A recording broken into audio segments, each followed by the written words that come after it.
Hello everybody, welcome to our channel जिसका नाम है सिंप्लीफाई लॉ। आज के सेशन में हम state public service commission study करेंगे। इससे पहले हमने यूपीएससी भी स्टडी की है।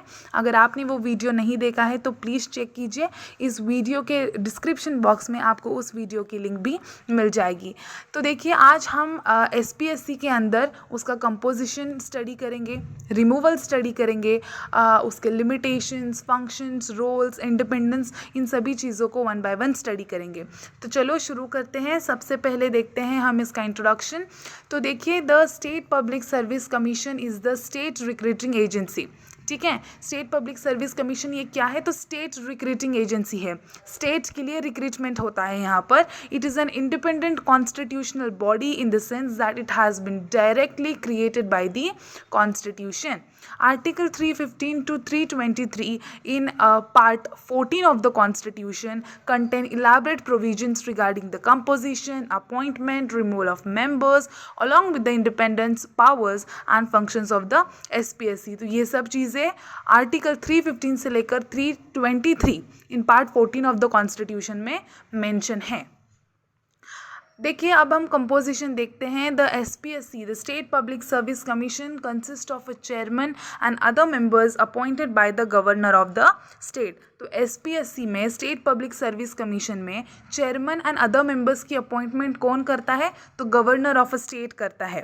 For the no qualifications are prescribe, कोई स्पेसिफिक क्वालिफिकेशंस नहीं बताई गई हैं कमीशंस की मेंबरशिप के लिए, except that 1/2 of the members of the commission should be such persons who have held office for at least 10 years इधर under the government of the state over. At least मतलब 1/2 of the member जो हैं commission के, at least 10 years के लिए उन्होंने office held किया होना चाहिए under the government of a state over. The chairman and members of the commission hold office for a term of 6 years or until they attain the age of 62 years, whichever is earlier. ठीक है, chairman और जो members होंगे commission के वो office hold करेंगे for a term of 6 years या फिर until they attain the age of 62 years over here. ठीक है, whichever is earlier. However, they can relinquish their offices at any time by addressing the resignation to the governor. अगर वो खुद चाहकर मतलब खुद से भी वो क्या कर सकते हैं? रिज़ाइन कर सकते हैं अपना रेजिग्नेशन लेटर गवर्नर को देकर।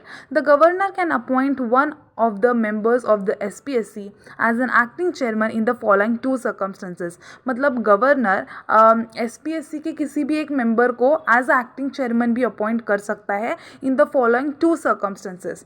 तो देखिए, when the office of the chairman falls vacant, जब चेयरमैन का ऑफिस वैकेंट होगा, और when the chairman is unable to perform his functions due to absence or some other reasons, अगर वो absent हो या किसी और reasons के लेकर अगर वो unable to perform मतलब duties perform नहीं कर पा रहा हो, तो क्या कर सकते हैं? एज अ एक्टिंग चेयरमैन करके एसपीएससी के किसी भी एक मेंबर को वो अपॉइंट कर देंगे। The acting chairman function till a person appointed as a chairman enters on the duties of the office और till the chairman is able to resume his duties. तो जो भी वो एक्टिंग चेयरमैन होगा वो तब तक उस पोजीशन पर रहेगा, उस पोस्ट पर रहेगा, जब तक जो रियल चेयरमैन है वो अपनी ड्यूटी पर, अपने पोस्ट पर, अपने ऑफिस पर वापस नहीं आ जाता तब तक।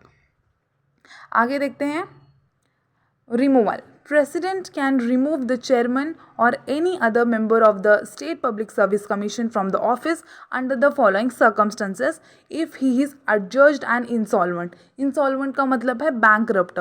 अगर वो bankrupt हो गया हो, insolvent हो गया हो, और if he engages during his term of office in any paid employment outside the duties of his office. मतलब ऑफिस में, मतलब वो उस पोस्ट पर है, वो उस ऑफिस में है, उस पोजीशन पर है, और उसी के रहते वो किसी और एम्प्लॉयमेंट में या किसी और सर्विस में ज्वाइन किया हो उसने, इस ऑफिस को छोड़कर, इस ऑफिस के अलावा भी, तब भी उसका रिमूवल किया जाएगा। If is in the opinion of the president unfit to continue in the office by reason of infirmity of mind और बॉडी। अगर प्रेसिडेंट को लगता है, या फिर उसके ओपिनियन के अकॉर्डिंग प्रेसिडेंट के, अगर वो इंसान वो शख्स अनफिट है to continue in the office by reason of infirmity of mind और बॉडी, तो भी उसका रिमूवल किया जा सकता है। आगे देखिए, in addition to this the president can also remove the chairman और any member of SPSC from for misbehaviour over. ठीक है, अगर किसी मतलब चेयरमैन या किसी मेंबर ने मिसबिहेव किया हो, अगर मिसबिहेवियर हो उसका, तो भी क्या कर सकते हैं, प्रेसिडेंट रिमूव कर सकते हैं। आगे देखते हैं इंडिपेंडेंस। तो देखिए, the constitution has made the following provisions to safeguard and ensure the independence and impartial functioning of the state public service commission. तो देखिए, द चेयरमैन और a member of the SPSC can be removed from office by the president only in the manner and the grounds mentioned in the constitution, therefore they enjoy the security of tenure. जो भी chairman है, जो भी member होंगे SPSC के, वो remove किए जा सकते हैं बाय द प्रेसिडेंट उसी मैनर में, उसी ग्राउंड्स में जैसे कि कॉन्स्टिट्यूशन में मेंशन किए गए हैं। देखिए, UPSC और SPSC में हमें एक ही फ़र्क दिखाई देता है रिमूवल को लेकर कि UPSC में अपॉइंट भी प्रेसिडेंट करता है और रिमूव भी प्रेसिडेंट करता है, लेकिन SPSC में क्या है, अपॉइंट गवर्नर करेगा और रिमूव सिर्फ प्रेसिडेंट ही कर सकता है। आगे देखते हैं, देखिए, the entire expenses including the salaries, allowances and pensions of the chairman and members of SPSC are charged on the consolidated fund of a state over here. The chairman of SPSC is eligible for appointment as the chairman or a member of the UPSC or as the chairman of any other SPSC, but not for any other employment under the government of India or state. देखिए, जो भी chairman होगा SPSC का, वो eligible है for the appointment as the chairman और a member of the UPSC। साथ ही में वो अपॉइंट भी किया जा सकता है as a chairman of the SPSC हुए, अगर वो किसी और SPSC में एज अ चेयरमैन करके उसकी अपॉइंटमेंट भी हो सकती है, but he is not like eligible for any other employment under the government of India और state. A member of SPSC, अब जो भी मेंबर है SPSC का, वो एलिजिबल है for the appointment as the chairman और a member of the UPSC या फिर चेयरमैन ऑफ दैट SPSC, जिसका वो मेंबर है उसी SPSC का चेयरमैन करके भी उसे अपॉइंटमेंट मिल सकती है, और एनी अदर SPSC हुए, but not for any other employment in the government of India और स्टेट। द चेयरमैन और अ मेंबर ऑफ SPSC, देखिए, चेयरमैन और a member of SPSC is not eligible for the reappointment to that office. Reappointment उसी office पे वापस नहीं हो सकता है। आगे फंक्शंस रोल देखते हैं। देखिए, the constitution visualizes the SPSC to be the watch dog of the merit system in state. क्या करके विजुअलाइज किया गया है SPSC को as the watch dog of the merit system in state over. It is consulted on the following matters relating to the personnel management over. ठीक है, कब कब कंसल्ट किया जाएगा SPSC को, तो देखिए, all matters relating to the methods of recruitment to the civil services and for civil post. Civil services के रिक्रूटमेंट को लेकर, सिविल पोस्ट के रिक्रूटमेंट के लेकर उन्हें कंसल्ट किया जाएगा SPSC को। Also it plays an important role in making promotions and transfer from one service to another. Promotions में, ट्रांसफर्स के रिलेटेड जो भी मैटर्स होंगे उसमें SPSC को कंसल्ट किया जाएगा। The suitability of candidates for appointments to civil services and post, for promotions and transfers from one services to another, appointments by transfer or deputation, the concerned departments make recommendations for promotions and request the SPSC to ratify them. तो देखिए, consult कब किया जाएगा, जब भी candidates के appointments को लेकर, सिविल सर्विसेज को प्रमोशंस हो, ट्रांसफ़र्स हो, या फिर कह सकते हैं डिप्यूटेशन हो या डिमोशन हो, प्रमोशन हो, इन सब चीज़ों में कंसल्ट किया जाएगा। साथ ही में जो कंसर्न डिपार्टमेंट्स होंगे वो क्या करेंगे, रिकमेंडेशंस कर सकते हैं for the promotion and request the SPSC to ratify them over. साथ ही में देखिए, any claim for the award of a pension, pensions के रिलेटेड अगर कोई मैटर हो, ऑफिस में रहते हुए अगर कोई इंजरी हुई हो, तो उसके लिए पेंशंस या किसी चीज़ का अवार्ड लेना हो, तो उसके लिए भी क्या किया जाएगा, SPSC को कंसल्ट किया जाएगा। Matters relating to grant of extension of service and re employment of certain retired civil servant. तो अगर सर्विस को एक्सटेंड करना है, एक्सटेंशन करना है सर्विस का, या रिटायर्ड सिविल सर्वेंट जो है उनका री एम्प्लॉयमेंट या री अपॉइंटमेंट करना है, तो उसके लिए भी SPSC को कंसल्ट किया जाएगा। देखिए, ये क्या करता है, तो it conducts the examinations for appointments to state services, public services of the state administered territories. तो स्टेट सर्विसेज को, पब्लिक सर्विसेज को, ये जो है इन्हें एग्जामिनेशंस कंडक्ट करेगा ये for the appointments of the candidates हो गया ना। SPSC is only a state recruiting agency, ठीक है, स्टेट रिक्रूटिंग एजेंसी है।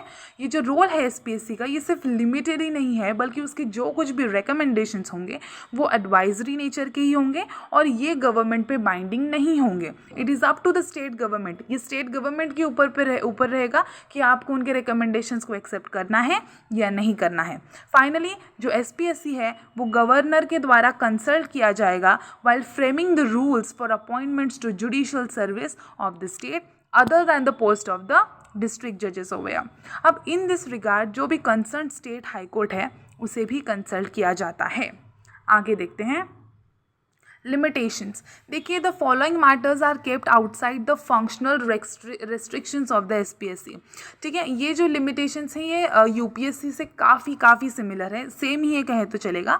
तो देखिए in other words the SPSC is not consulted on the following matters, in following matters में SPSC को कंसल्ट नहीं किया जाएगा। देखिए पहला तो है while making the reservations of appointments और post in favour of any backward class of citizens, backward class of citizens के रिजर्वेशंस को लेकर अपॉइंटमेंट्स पोस्ट को लेकर इन्हें कंसल्ट करने की जरूरत नहीं है। while taking into considerations the claims of SCs and STs in making appointments to services and post, उनके रिलेटेड जो भी क्लेम्स होंगे SCs STs को रिलेटेड अपॉइंटमेंट्स को लेकर इन सर्विसेज एंड पोस्ट, तो तब भी उनका उतना कुछ कंसल्टेशन लेना बहुत इतना ज़रूरी नहीं है। आगे देखिए जो गवर्नर है वो एक्सक्लूड्स कर सकता है SPSC को relating to the matters of post services and all. The constitution states that जो गवर्नर है in respect to the state services and post may make a regulation, governor क्या कर सकता है, रेगुलेशंस क्रिएट कर सकता है, मेक कर सकता है, specifying the matters in which it shall not be necessary for SPSC to be consulted. उतना कुछ ज़रूरी है नहीं है SPSC को कंसल्ट करना, और बट ऑल सच रेगुलेशंस, लेकिन ये जो सभी रेगुलेशंस गवर्नर क्रिएट करेगा, मेक करेगा, तो ये वो रखना चाहिए दैट देखिए shall be laid before each house of the state legislature, state legislature के ईच हाउस के सामने उसे वो रखने होंगे जो भी उसने रेगुलेशंस क्रिएट किए हैं, बनाए हैं, फॉर एटलीस्ट 14 डेज हो गया। और स्टेट लेजिस्लेचर है वो अमेंड कर सकता है, रिपील कर सकता है, कैन अमेंड और रिपील देम। ओके तो ये था SPSC, इसका हमने कंपोजिशन देखा, इसका रिमूवल देखा, इंडिपेंडेंस देखा, फंक्शंस, रोल स्टडी किए, साथ में लिमिटेशंस भी देखे। आई होप आपको समझ आया होगा। अगर आपको ये वीडियो पसंद आया हो, अगर आपको ये लेक्चर समझ आया हो तो प्लीज़ इस वीडियो को लाइक कीजिए, शेयर कीजिए, सब्सक्राइब कीजिए इस चैनल को और कमेंट कीजिए, बताइए कैसा लगा। Thank you so much.